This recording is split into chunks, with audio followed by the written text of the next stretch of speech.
Are you using debt to supersize and grow your business? Sharon Horne-Ellstrom here, and today we're going to talk about debt, in particular, good debt versus bad debt, how to use debt, are you using debt, and what to do about the debt that you do use and how you use it. Now, debt is a tool just like anything else we use in our business. I have used debt to the benefit of my future and the future of my businesses for decades now, and a lot of people, and me included when I was younger, thought, oh, we should never have any debt. But there's debt that enhances our future and contributes to it, and there's debt that is just things, and the difference is mostly our intent and how we handle it and how we manage it, and the aspects of the type of the debt that we get involved with. Good debt to me is anything that makes our future better. So student loans, some people consider those bad debt. They're only bad debt if you don't think you have to pay them back.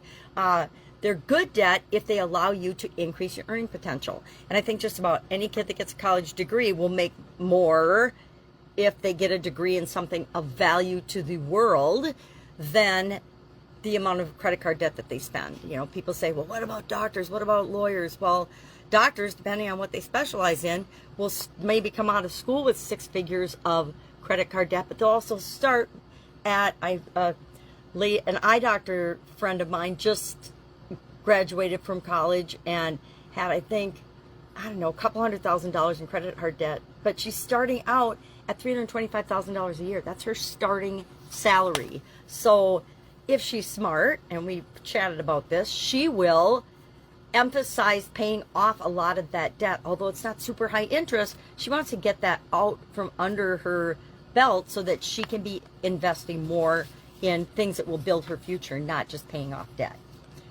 So good debt is anything that enhances our future, our ability to earn in the future. I shared the story of Angela, who borrowed $45,000 to get her master's degree in data science that allowed her to make $30,000 more a year, and she paid that off in a few years and then used the extra by living frugally and making choices to pay that off and make that a priority so that she could invest in the future, still living a little more frugally than some people would choose, to enhance her future and retire early because she has the resources to do that. So good debt versus bad debt. Good debt is usually used to get income generating assets or to purchase assets. Think of a home mortgage. Our home mortgage, we assume, is going to increase in value over time, or not our mortgage, but the value of our property will. And so to me, although it's not an investment, it's a better use of debt than things like credit card debt or payday loans or anything that has super high interest, a short repayment plan, and that you can get trapped in. Usually it's spent on not necessities, luxury items, or things we don't really need, but we just want them right now. So that's why there's so much credit card debt in the world, is because people want instant gratification, so they'll get what they want right now, not realizing the long-term impact of that high interest.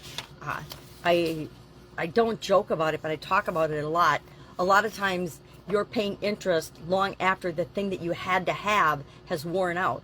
Think of financing the new technology and new cell phones. You know, they're super expensive when they first come out, and then the electronics price drops. But if you've got to be an early adopter and got to have that thing, you're paying a higher interest rate. And sometimes the next new phone or the next new gadget is out and you want to buy that, but you're still paying off the first one because you bought it on a high interest rate debt enhancing thing. And now you'll notice the cell phone companies are all financing the process for you, and they make you can't even, I don't even know that you can pay cash up front for your cell phones anymore.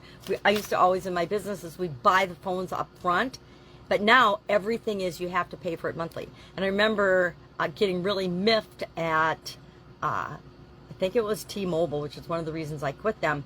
We paid for the phone up front, and then we still had to pay $40-some per month per phone as an extra fee because they wanted to get their financing, even though they weren't financing anything. It was asinine, and I kind of hope somebody does a class action suit against them and gets that, if they haven't already gotten that eliminated. I think they eliminated it by just saying, hey, you can't buy your phone up front anymore, which is also kind of usury, in my humble opinion.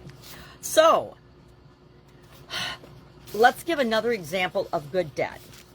Most of the business owners I know, and I know thousands, don't have enough money up front in savings to start, build, supersize, and grow their business. So they have to use some forms of debt in order to do that.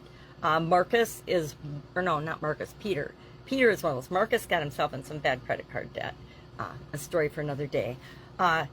Peter used debt and savings to build a business. He built a boutique marketing firm. He borrowed $100,000 and he used savings for the rest of his startup capital. And within a year, he was making $300,000 a year. So he paid off that $100,000 loan early and used good debt to allow him to go from being an employee to an entrepreneur. And that allowed him to change his life, right? And create the life that he wanted. And now he enhances the marketing boutique with online speaking gigs and some online courses that he's created. So how do we go about thinking about our debt and managing our debt? I'm going to share a 5-step process that I use and I teach people to use because it's that important. Number one, know what your debt profile is. Know what your outstanding balance is, your interest rate, your monthly payment, and the due date for that. Now, you might hire somebody that does this for you, but you sure should still look at it, especially for your personal life, but for your business as well, to make sure that it's being managed properly, handled, and paid on time. We, in our businesses, often use credit cards for travel to gain points for traveling and things, but we also pay them off every single month. We have it automated that prior to the due date, it's automatically paid electronically. So that it's never late, so that we don't have those high interest fees. Because the credit cards that we use, there's no interest if you pay it off every single month. Now, credit card companies hate that, right?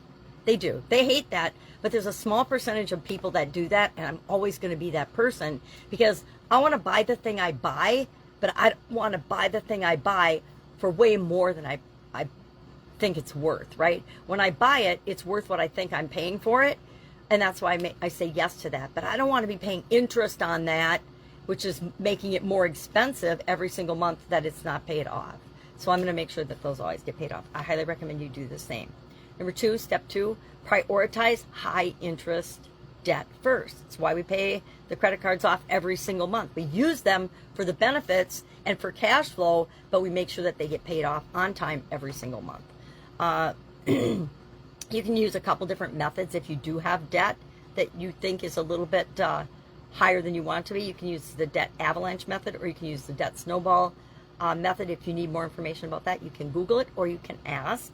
Number three, consolidate when it makes sense. If you find that you've had a problem or a challenge with your business, and we often do, business is up and down all the time, and you've gotten yourself in a little bit over your head, think about consolidating all of your debts in a lower interest payment. It takes longer to pay them off.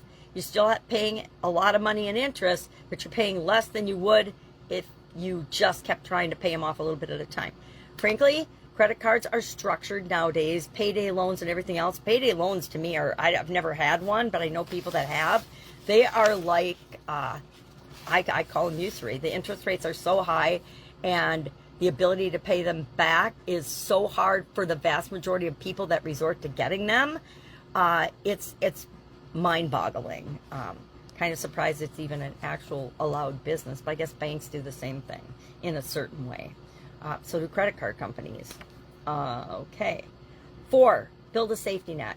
Before you pay off and start aggressively paying off any debts you might have like that, make sure you've got your 3 to 6 months for both your personal and your business worth of expenses in a safety fund, an emergency fund. We're going to talk about emergency funds a whole day on that. Health insurance, make sure you've got health, business, umbrella insurance, whatever you need for the crazy emergencies that might come up. I don't know, they're probably selling pandemic insurance nowadays. I don't know that for sure. Basic retirement contributions, make sure that you've got and are setting aside, saving, paying yourself first, and the people in your organization first, etc. And then 5, avoid future bad debt. And we avoid bad debt by knowing what our intent is for getting the thing that we're getting. You know, if your company's just getting started, don't go buy a company yacht, right? it seems like common sense, but common sense isn't that common anymore. So we have to think and plan and have strategies and systems in place to manage things for us and for the people that work with us, because sometimes human beings don't make the best decisions when it's not their money on the line. That's been my experience. All right, any questions? Hit me up. Love to know your experience with debt, good debt, bad debt. Share in the comments below so we can learn from one another, and I'll, of course, be with you tomorrow.